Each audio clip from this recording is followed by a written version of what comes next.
বর্তমানে বাংলাদেশের অন্তর্বর্তী সরকারের প্রধান উপদেষ্টা ডক্টর মোহাম্মদ ইউনূস বিশ্বজুড়ে তার জনপ্রিয়তা আকাশচুম্বী।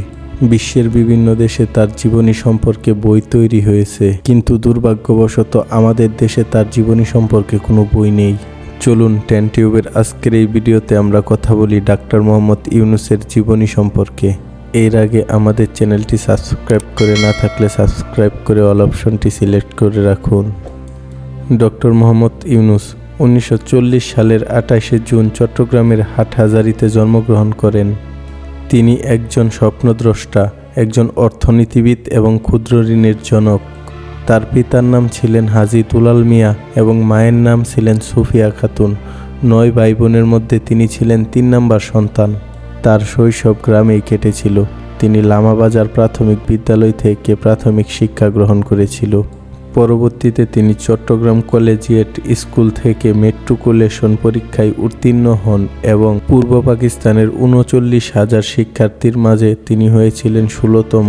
ছোটবেলা থেকেই ডক্টর মোহাম্মদ ইউনূস ছিলেন তুখুর মেধাবী একজন ছাত্র। বিদ্যালয় জীবনে তিনি একজন সক্রিয় বয় স্কাউট ছিলেন। তিনি বিভিন্ন সময় পশ্চিম পাকিস্তান, ভারত এবং কানাডায় অংশগ্রহণ করেছেন।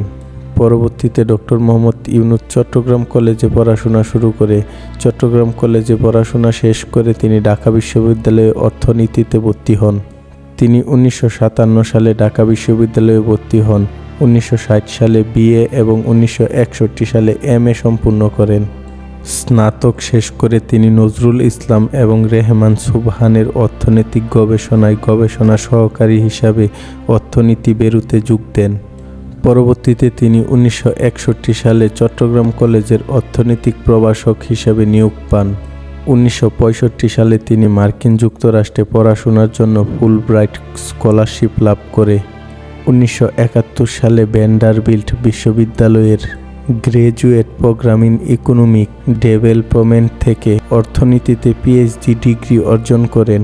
1969 সাল থেকে 1972 সাল পর্যন্ত ডক্টর মোহাম্মদ ইউনূস মারফিসবুরুতে মিডল টেনেসি স্টেট ইউনিভার্সিটিতে অর্থনীতিতে সহকারী অধ্যাপক ছিলেন। 1971 সালের মুক্তিযুদ্ধের সময় তিনি যুক্তরাষ্ট্রে নাগরিক কমিটি গঠন করেন এবং অন্যান্য বাঙালিদের সাথে মুক্তিযুদ্ধে যুক্তরাষ্ট্রের সমর্থন সংগ্রহ করেন। এরপর দেশে এসে তিনি চট্টগ্রাম বিশ্ববিদ্যালয়ে অর্থনীতি বিভাগে সহকারী অধ্যাপক হিসাবে নিযুক্ত হন। পরে 1975 সালে তিনি অধ্যাপক পদে উন্নীত হন। 1989 সাল পর্যন্ত তিনি এই পদে কর্মরত ছিলেন। 1974 সালে দুর্ভিক্ষের সময় তিনি বুঝতে পারেন ক্ষুদ্র পরিমাণ ঋণ দরিদ্রদের জীবনমান উন্নয়ন করতে পারে। 1976 সালে চট্টগ্রামে তিনি একটি দরিদ্র পরিবারের সাথে সাক্ষাৎ করে এই বিষয়টি আরও নিশ্চিত হন। পরবর্তীতে তিনি 1983 সালে আনুষ্ঠানিকভাবে গ্রামীণ ব্যাংক প্রতিষ্ঠা করে। গ্রামীণ ব্যাংক প্রতিষ্ঠার মূল উদ্দেশ্য ছিল দরিদ্রদের ক্ষুদ্র ঋণ প্রদান করে আত্মনির্ভরশীল করে তোলা। পরবর্তীতে তার এই ক্ষুদ্র ঋণের প্রথা বিশ্বের বিভিন্ন দেশে ছড়িয়ে পড়ে এবং প্রচুর প্রশংসা অর্জন করে। ডক্টর মোহাম্মদ ইউনূসের ক্ষুদ্র ঋণ মডেল বিশ্বজুড়ে বিপ্লব ঘটায় এবং বহু দেশে অনুসরণ করা হয়। তার এই অনন্য অবদানের জন্য তিনি 2006 সালে নোবেল শান্তি পুরস্কার লাভ করে। শুধুমাত্র নোবেল পুরস্কার নয়, এছাড়াও তিনি যুক্তরাষ্ট্রের presidential model of freedom, congressional gold medal সহ আরও বহু আন্তর্জাতিক পুরস্কার অর্জন করে। তার এসব অর্জন বিশ্বব্যাপী ব্যাপক প্রশংসা কুড়ালেও বাংলাদেশ সরকার তাকে কখনোই তার যোগ্য সম্মানটি দেয়নি। ডক্টর মোহাম্মদ ইউনূস দাম্পত্য জীবনে 2টি বিবাহ করেছেন। প্রথম স্ত্রীর নাম আফরোজা ইউনূস, দ্বিতীয় স্ত্রী ভেরা আফরোজ তেনকু। তার 2টি কন্যা সন্তান রয়েছে, মনিকা ইউনূস ও বিনা আফরোজ ইউনূস। বর্তমানে তিনি শেখ হাসিনা সরকারের পতনের পর বাংলাদেশের অন্তর্বর্তীকালীন সরকারের প্রধান উপদেষ্টার দায়িত্ব পালন করছেন। এছাড়াও তার 000 ফর্মুলা বিশ্বজুড়ে প্রচারণা চালাচ্ছে। 2007 সালে তিনি নাগরিক শক্তি নামে একটি রাজনৈতিক দল প্রতিষ্ঠা করেছিল। প্রতিষ্ঠার কিছুদিনের মধ্যে তিনি সেই দল থেকে সরে যান। ডক্টর মোহাম্মদ ইউনূস বাংলাদেশের মানুষের গর্ব, তিনি আমাদের অহংকার।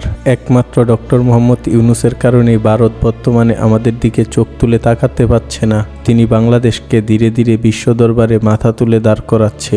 ডক্টর মোহাম্মদ ইউনূসের জীবনী আপনাদের কাছে ভালো লাগলে কমেন্টে জানিয়ে যাবেন। ধন্যবাদ।